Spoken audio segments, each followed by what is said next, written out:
Un momento, si ricorda oggi quello che successe tanti anni fa qui a Torrente Spinola, una tragedia dove persero la vita purtroppo degli aviatori.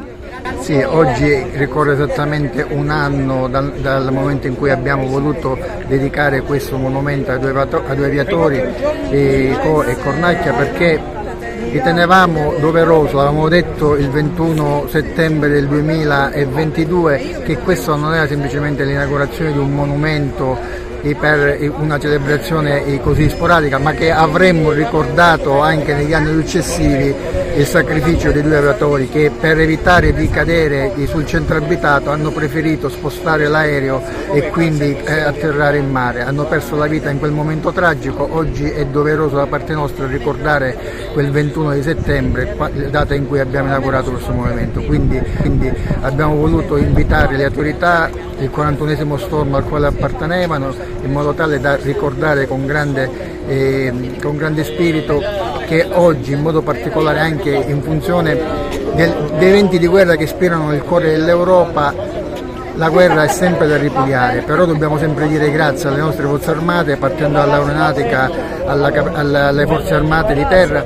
che grazie a loro che siamo in grado di rendere i nostri compiti. Io sono il generale Casella, presidente della sezione dell'Associazione Arma Aeronautica di Catania,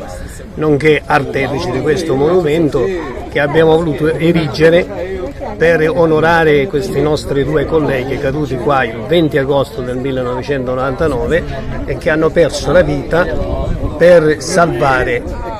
tante altre vite, perché sono andate a precipitare col velivolo nel mare a bassissima quota, per cui anche l'eiezione con il seggiolino Martin Baker non ha dato esito positivo,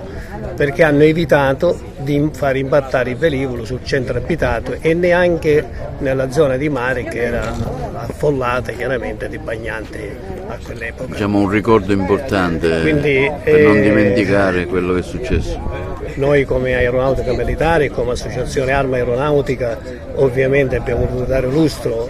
a questi nostri due colleghi e nello stesso tempo a tutti quei colleghi che con sprezzo sinceramente della propria vita ogni giorno si prodigano per salvaguardare i nostri cieli e la nostra sicurezza. E ovviamente va anche un grazie all'amministrazione comunale e al sindaco Rogero Martello che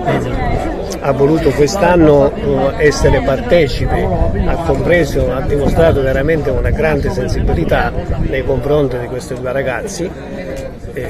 con questa manifestazione che ovviamente, per dire la verità, è stata proprio organizzata dal comune, quindi a spese proprie, e dalla Proloco qui dalla dottoressa Mattera.